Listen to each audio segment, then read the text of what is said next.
자, 그다음에 이제 세 번째 파트입니다. 이 도시 기반시설 관련해서 세 번째 파트. 장기 미집행 시설에 대한 조치. 자, 여기 이제 기반시설 관련해서 세 번째 파트인데요. 자, 의미부터 먼저 한번 보면. 자, 우리 도시군계획 시설을 설치하기로 결정한 땅. 도시군계획 시설을 설치하기로 결정한 땅. 자, 그거를 뭐라고 불렀어요? 도시군계획 시설 부지. 자, 도시군계획 시설 부지라고 하고요. 자, 시설 부지에서는 이 절차에 따라서 이제 사업을 해야 되니까 사업에 지장을 주는 행위 두 가지를 특별히 못하게 제한합니다. 건물의 건축, 공작물의 설치.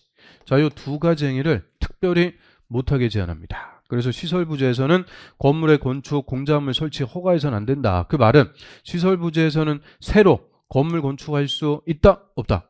없다. 새 건물 못 짓게 하는 거예요. 시설 부지는 새로 건물 못 짓게 한다. 왜요? 왜 새 건물 못 짓게 하겠어요?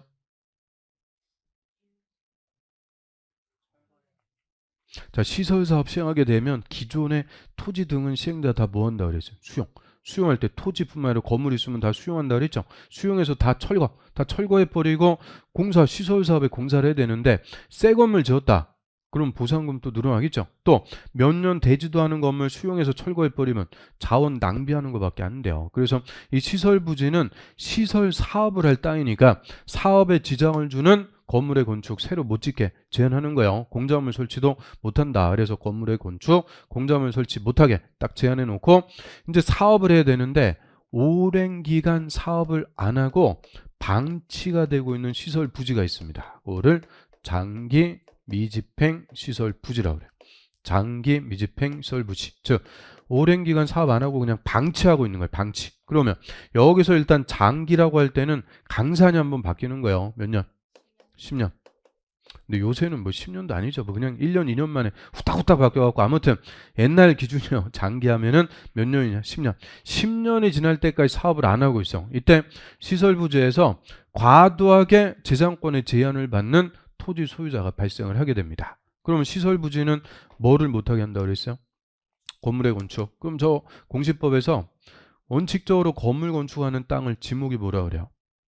건물 지을 수 있는 땅 지목이 뭐다? 대. 그럼 지목이 대라는 땅은 건물 지을 수 있는 땅이죠. 그럼 시설부지에 지목이 대라는 토지의 소유자는 대라는 토지의 소유권 행사를 크게 이제 두 가지로 할 수가 있게 됩니다. 소유권은 토지를 사용, 수익할 수도 있고 처분도 할 수 있는 완전한 물건. 그러면 이 대라는 토지는 사용 수익을 어떻게 해요? 사용 수익을. 대라는 토지는 유용을 어떻게 해요? 아니 건물 지어갖고 사용하는 거죠. 건물 지을 땅이니까 건물 건축해서 사용할 수가 있는데 좀 시설 부지에서는 건물 건축할 수 있다 없다? 없다. 사용 수익 못한다 그 얘기예요. 사용 수익을 제한. 그 다음에 정상적으로 사업을 했으면 시행자가 시설 부지의 토지는 수용해가지고 보상을 해줍니다. 그런데 사업을 안 하고 있다 그랬으니까 수용해서 보상도 안 해줘요. 즉 뭐도 못하는 거냐? 처분도. 그러면 사용, 수익, 처분 일체 소유권 행사 못한다 그죠? 그냥 갖고만 있는 거예요. 이게 1년, 2년도 아니고 지금 몇 년이 지날 때까지 10년이 지나도록 대라는 토지 소유권 행사를 일체 못하게 했다. 그러면 이제 토지 소유자 참을 만큼 참았으니까 뭐가 빡 열리는 거예요. 뚜껑 열린다. 그래서 뚜껑이 열리게 되는 그래서 그때부터는 대라는 토지 소유권을 과도하게 규제한다라고 그래요. 과도하게 국민의 재산권을 제한. 그럼 과도하게 재산권을 규제할 때는 여기에 대해서 정당하게 보상을 해줘라. 자, 이게 헌법의 명령입니다. 우리 이제 첫 시간에 헌법 23조 해갖고 한번 읽어보긴 읽어봤어요. 국민의 재산권을 과도하게 규제할 때는 정당하게 보상을 해주도록 합니다. 그런데 이 보상 규정 대신에 우리 국토법에 인정하고 있는 제도를 매수 청구라고 해요. 매수 청구. 그럼 매수 청구라는 것은 뭐를 청구하는 걸까?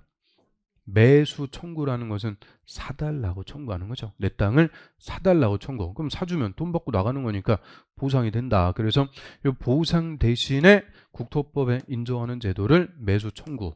그래서 이거의 이제 정확한 이름이 장기 미집행 시설 부지의 매수 청구라고 합니다.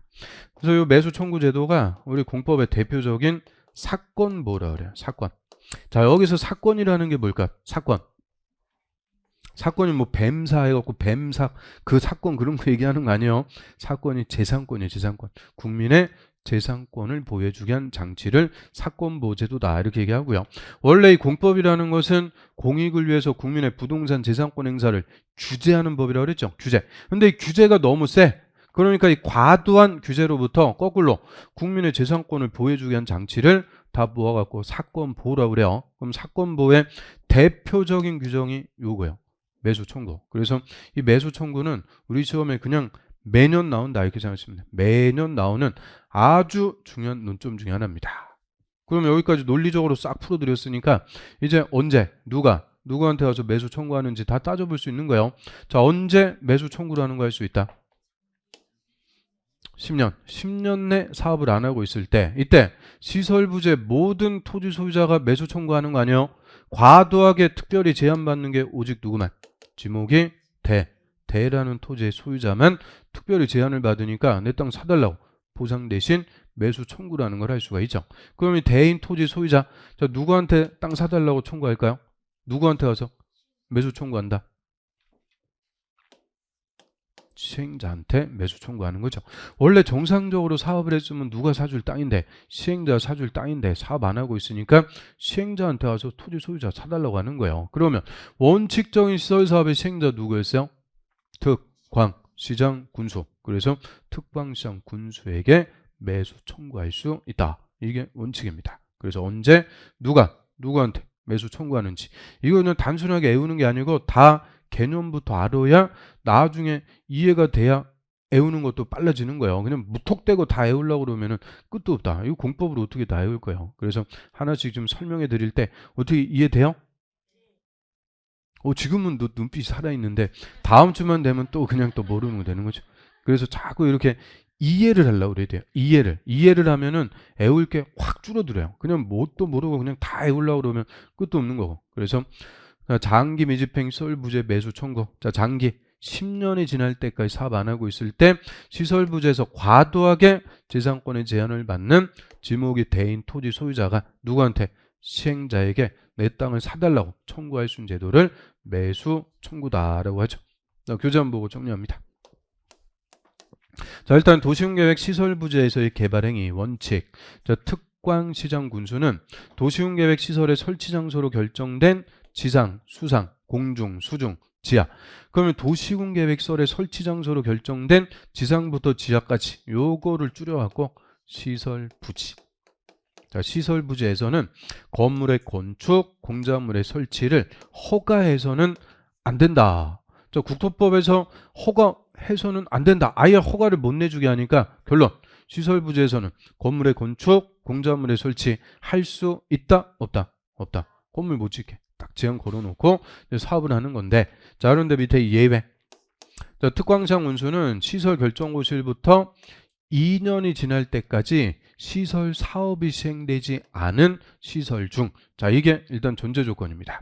자, 2년이 지날 때까지 사업을 안 하고 있대요. 그런데 첫 번째, 단계별 집행계획이 수립되지 않거나, 여기 동그라미 1, 단계별 집행계획이 수립이 안 됐대요.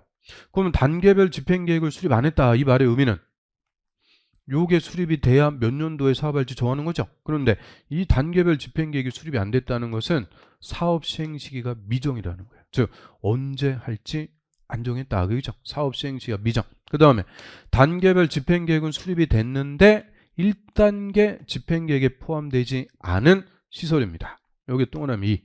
그럼 1단계 포함이 안 됐다. 자, 1단계 포함이 돼야 몇 년 내 하는데?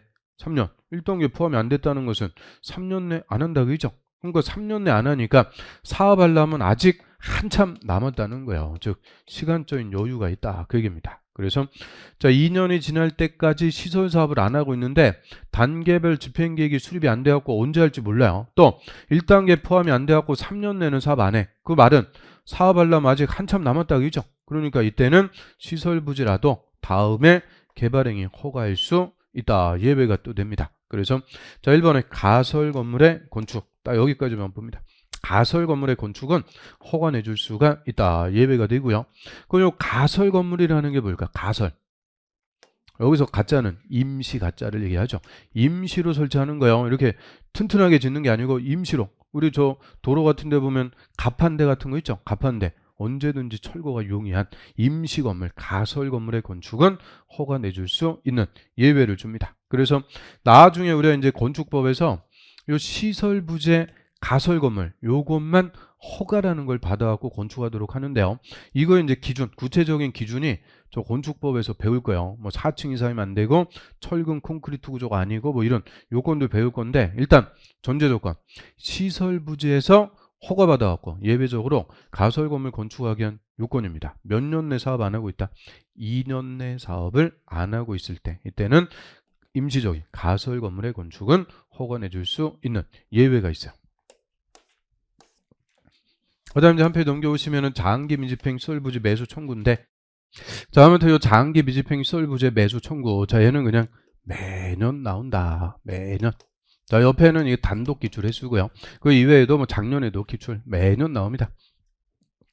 자, 그럼 그 중에서도 가로 1번 얘가 핵심입니다. 언제 누구한테 매수 청구하는지. 자, 요게 핵심. 자, 도시군계획 시설에 대한 도시군관리계획 결정. 자, 요를 도시군계획 시설 결정.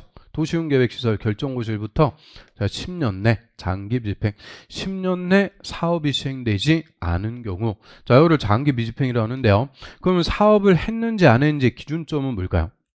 자, 우리 시설 사업의 절차 여기 쭉 있는데, 이 중에서 사업했다 안 했다 기준점 뭐가 있으면 사업한 걸로 본다?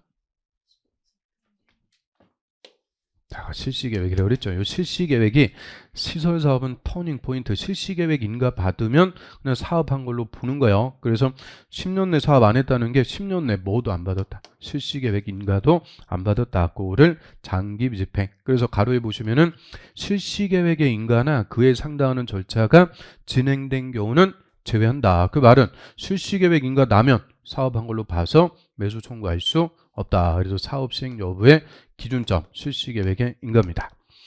그래서 10년 내 사업 안 하고 있다. 이때 시설 부지로 돼 있는 토지 중에서 지목이 뭐인 토지만 대인 토지. 과도하게 제한받는 대. 그런데 토지에 건물이나 정차물 있으면 다 포함해요. 이것도 건물 제외한다 그러면 틀려요. 땅만 매수 청구하고 건물 남겨두면 어떻게 할 거예요? 그래서 건물 같은 거 있으면 다 포함해갖고 매수해달라고 청구할 수가 있고요. 자, 대인 토지의 소유자는 원칙, 특, 광, 시장, 군수에게, 그래서 특별시장, 광역시장, 시장, 군수, 자, 요자들이 원칙입니다. 에게 그 토지의 매수를 청구할 수 있다. 사달라고 청구할 수가 있어요. 그리고 원칙적인 매수 청구의 상대방, 특광자, 군수. 이유는 원칙적인 시설사업의 시행자가 누구다? 특, 광, 시장, 군수. 그래서 특광자, 군수에게 내 땅 사달라고 매수 청구할 수 있게 됩니다. 그런데 다음에 해당할 때는 그에 해당하는 자에게 매수 청구할 수가 있고요. 그래서 이 매수 청구의 상대방, 매수 청구의 상대방을 매수 의무자 이렇게 부릅니다. 매수 의무자. 자, 원칙은 특광시장 원수인데 박스에 보시면 이 법에 따라서 시설사업의 시행자 따로 정해져 있으면은 그 시행자한테 가서 매수 청구해라. 그럼 시행자, 특광시장 원수가 원칙인데 이외의 시행자 또 누가 있어요? 국토부 장관, 도지사, 비행정처인 시행자 따로 정해져 있으면 그 시행자한테 가서 매수 청구하고요. 또 이번에 이 법이나 다른 법에 따라서 도시군계획서를 설치하거나 관리할 의무가 있는 자가 따로 있으면 그 의무자에게 매수 청구합니다. 설치 관리 의무자가 따로 있으면은 그 의무자한테. 그런데 설치하거나 관리할 의무자가 서로 달라. 그러면 설치 의무자, 관리 의무자가 서로 다르다 그 얘기죠. 아주 끝까지 가지가지 하는 거예요. 설치 의무자, 관리 의무자가 달라. 그러면 궁극적으로는 누구한테 가서 설치 의무자에게 매수 청구합니다. 설치 의무자에게 매수 청구해라. 왜요? 도시군계획서를 설치하는 게 이걸 뭐라 그랬어요? 시설사업 시행하는 거죠. 시설사업이 끝났다는 게 도시군계획서를 설치가 됐다 그 얘기라고 그랬죠. 그래서 이 말만 이렇게 빙빙 돌려갖고 쓰는 거지, 결론적으로 누구한테 가서 매수 청구하는 거냐? 시행자. 그 사업을 할 사람한테 가서 매수 청구해라. 그래서 원칙, 특광자 원수, 이외의 시행자 따로 있으면 그 시행자에게.